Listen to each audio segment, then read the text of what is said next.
Most people believe that manifestation begins the moment you consciously decide what you want. They think it starts when they say, "I want a better job," or "I want to attract love." But here's the truth. The decision has already been made, long before your conscious mind catches up. In the quantum field, reality is shaped by energy and intention before thought fully forms in your awareness. You see, neuroscience tells us something fascinating. Your brain begins to take action milliseconds before you consciously decide to act. This means there's a preconscious space, a realm where possibilities are being selected before you even realize it. And in quantum terms, that's where manifestation begins. This is why some people never get what they truly desire. They are trying to manifest only with conscious effort, vision boards, affirmations, and endless visualizing. But their deeper, subconscious energy has already picked a different reality. If your subconscious is programmed with fear, doubt, or unworthiness, the quantum field will respond to that, not your surface-level intentions. To truly master manifestation, you must align your subconscious frequency before your mind makes its decisions. The quantum field responds to your energy signature, not just your thoughts. This means shifting from trying to manifest to being the vibration of what you want. You don't just think it, you embody it. You live as though it's already chosen. So the next time you set an intention, remember, the real manifestation began the moment your energy shifted, not the moment you decided. Learn to master that invisible moment, and you'll step into a life where reality seems to bend in your favor, effortlessly. Most people think manifestation starts when they consciously decide on something, when they finally sit down, visualize it, and say, "This is what I want." But the truth is, by the time you've reached that moment of conscious clarity, the process has already been in motion. Science has shown us that our brain begins preparing for decisions milliseconds before we are even aware of making them. This preconscious activity is where the spark of manifestation truly begins. It's like the roots of a plant growing underground, before the stem even pushes through the soil. You don't see it, but it's happening, silently and powerfully, setting the stage for what comes next.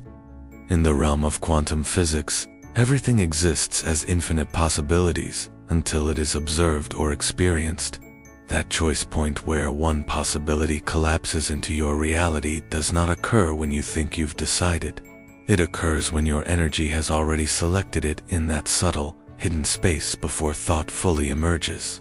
In other words, manifestation begins in the invisible gap between the subconscious and conscious mind. Imagine you're about to reach for a glass of water. You feel the impulse, you move your hand, and then you think, "I'm going to drink this water." But the neural signals that told your muscles to move began firing before you had that thought. Similarly, when you set an intention, the quantum field doesn't wait for you to speak it out loud or write it in a journal. It responds to the signal your energy is already broadcasting.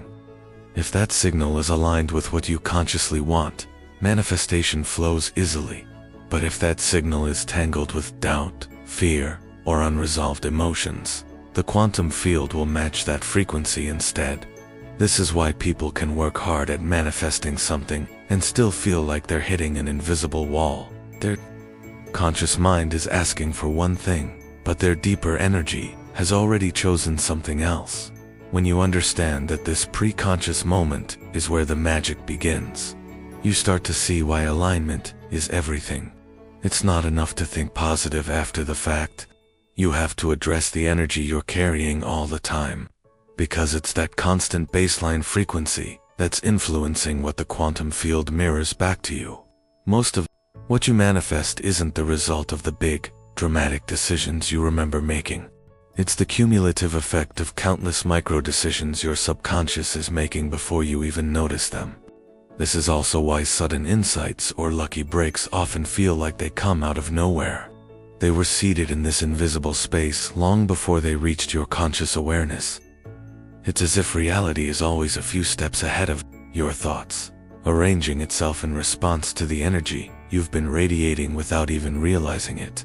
by the time you're thinking, I want this, the quantum field has already been shaping circumstances in the background based on the frequency you've been living in day after day, moment after moment. The quantum field is not a distant, mystical concept. It is the very fabric of reality, an invisible sea of energy that holds every possible outcome at once. In this field, there is no separation between thought, emotion, and matter. They are all expressions of energy vibrating at different frequencies. Every desire you have, every goal you want to reach, already exists in this field as a potential reality. What determines whether that potential becomes your actual experience is the frequency you're radiating.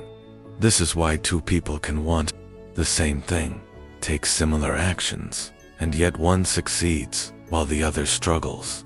The difference lies not in effort alone, but in the energetic signal each person is sending into the field.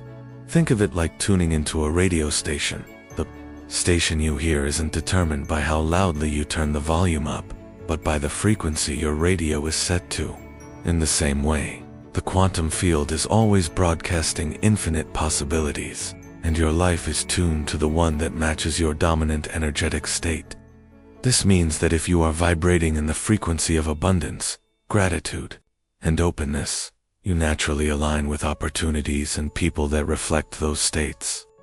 On the other hand, if you're vibrating in fear, scarcity, or left out, the field will mirror that back to you, not out of punishment, but simply because that's the frequency you're on.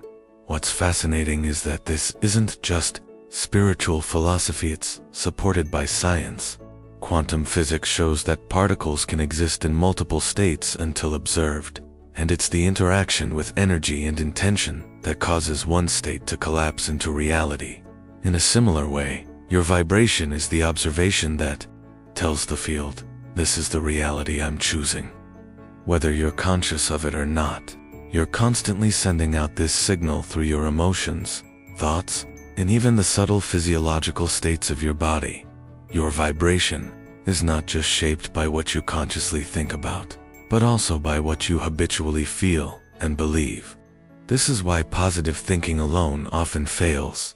If your subconscious energy is rooted in old wounds, unresolved fears, or limiting beliefs, that will be the dominant frequency, regardless of the affirmations you repeat. The quantum field doesn't respond to the words you say. It responds to the truth of the energy behind them. It's the difference between saying, I am confident, while feeling insecure, versus genuinely radiating self-assured energy from within. One is noise, the other is a signal. This understanding shifts the entire approach to manifestation. It's not about forcing reality to bend to your will. It's about attuning yourself to the version of reality you want to experience. The field is neutral, it doesn't choose for you. It reflects you. When you shift your vibration, the external world must shift with it, because it is inseparably connected to the energy you are putting out in every moment. The subconscious mind is like the hidden operating system of your life, running silently, in the background, influencing your decisions, perceptions, and actions without you even realizing it. While the conscious mind can focus on a handful of things at once, the subconscious is processing vast amounts of information from past experiences, emotional patterns, and learned beliefs. This is the layer of your being that interacts most directly with the quantum field because it governs your habitual energy state. If your subconscious is filled with doubts, fears, and limiting beliefs, those become the dominant signals you send out, even if your conscious mind is trying to think positively. It's like trying to steer a boat with the wheel while the anchor is still stuck in the mud. You can turn the wheel all you want, but you won't move far unless you address what's buried underneath. From childhood, the subconscious is programmed through repeated experiences and emotional impressions. If you grew up feeling unsupported, you may carry a subconscious belief that you have to struggle alone. If you were told money is scarce, you might unconsciously resist wealth, even while consciously wanting it. These patterns create a vibration that is more powerful than your moment-to-moment conscious thoughts because the subconscious runs on autopilot, influencing every micro-decision and emotional reaction you have. The quantum field is not responding to isolated bursts of intention. It is responding to your overall energetic blueprint, which is shaped largely by these deep-rooted programs. This is why some people find themselves repeating the same life patterns over and over, no matter how hard they try to change on the surface. They switch jobs but still feel undervalued, change relationships but still experience the same emotional dynamics. It's not that they are cursed or unlucky, it's that their subconscious frequency has not shifted. Until that deeper alignment happens, the quantum field continues to reflect the same underlying vibration. The outer reality is simply a mirror of the inner state, and the subconscious determines much of what's being reflected. To align the subconscious with your conscious goals, awareness is the first step. You have to notice the automatic thoughts, feelings, and behaviors that show up without deliberate choice. These are clues to the beliefs running beneath the surface. Once you identify them, the work involves reprogramming through repetition, visualization, emotional release, or experiences that contradict the old beliefs. The key is not just thinking differently, but feeling differently, because the subconscious responds more to emotion and experience than to logic or reasoning. When the subconscious and conscious are in harmony, manifestation becomes fluid and natural.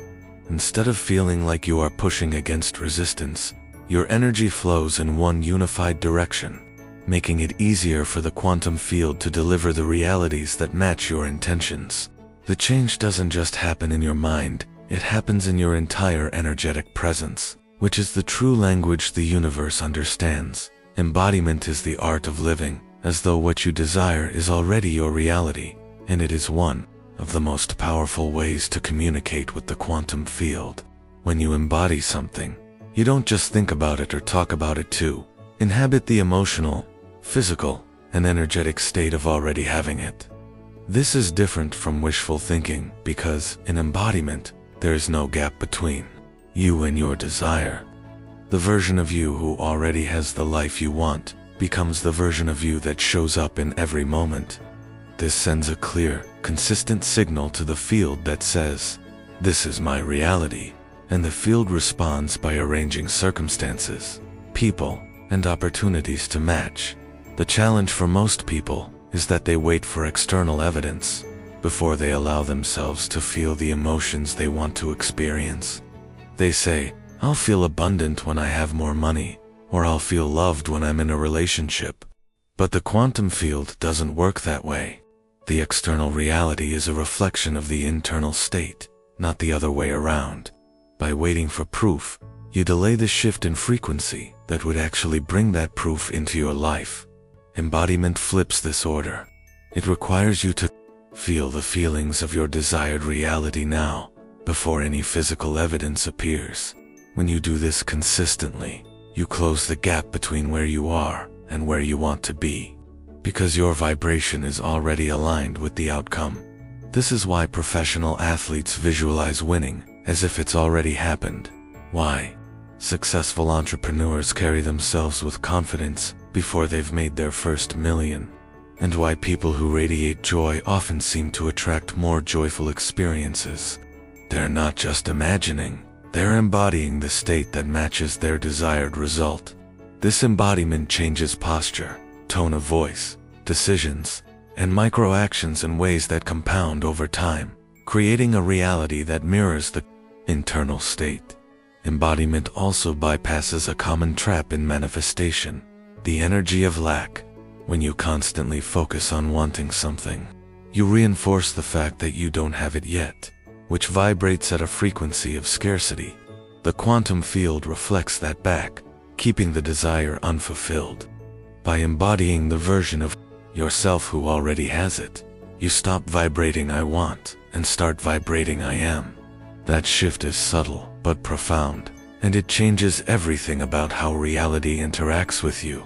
To embody effectively, you need to connect with the sensory and emotional details of your desired state. How would you wake up in the morning if your dream life was already here?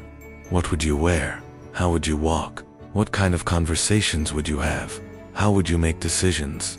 The more vividly you live these answers in your present moment, the more your subconscious and the quantum field accept them as the truth. The invisible moment is the space between your subconscious energy shift and your conscious recognition of it, and it is in this moment that manifestation truly begins. It's a subtle, almost imperceptible point in time where your vibration has already moved into alignment with a specific outcome, but your conscious mind hasn't yet caught up to label it as a decision. In neuroscience, this is similar to the milliseconds before you become aware of wanting to act, when the brain has already initiated the process. In the quantum field, this moment is where potential realities begin to collapse into a single experience, guided by the energetic frequency you're emitting. Most people overlook this because they are fixated on the visible steps they take after deciding, without realizing the decision has already been made on an energetic level before thought even forms. This is why manifestations can seem to come out of nowhere, or why certain desires feel magnetic without much conscious effort. The work of creation is already underway in the background, shaped by the energy you've been radiating in your daily life. Your dominant vibration formed by emotions, beliefs, and habitual states of being is constantly sending out instructions to the quantum field, even when you aren't actively thinking about your goals. By the time you consciously choose to pursue something, the field has already been influenced by countless moments where your energy leaned toward that reality. The invisible moment is powerful because it bypasses overthinking and resistance. When your conscious mind gets involved too soon, it often brings in doubt, fear, and logical limitations. But in the preconscious phase, energy moves freely, unfiltered by these mental blocks. This is why people sometimes manifest things they weren't even trying for, because their vibration was in natural alignment with it, without interference. Recognizing this moment means becoming more aware of subtle shifts in how you feel, how your body responds, and what state of being you're inhabiting before a conscious thought arises. Learning to master this moment starts with cultivating self-awareness at the energetic level. It requires paying attention not just to your thoughts, but to your baseline emotional state and the micro shifts that occur when you are inspired, relaxed, or in deep gratitude. These micro shifts are often the first sign that you're aligning with a new reality. The more often you consciously choose to sustain and nurture these states, the more the invisible moment begins working in your favor, selecting realities that match your highest intentions. The invisible moment is not something you can force or control with sheer willpower. It's a space you learn to inhabit by training your energy to naturally align with what you desire. When you live in a consistent frequency of openness, joy, and certainty, the quantum field begins shaping outcomes in ways that feel effortless, because the choice has already been made at the level of energy before your mind has the chance to name it.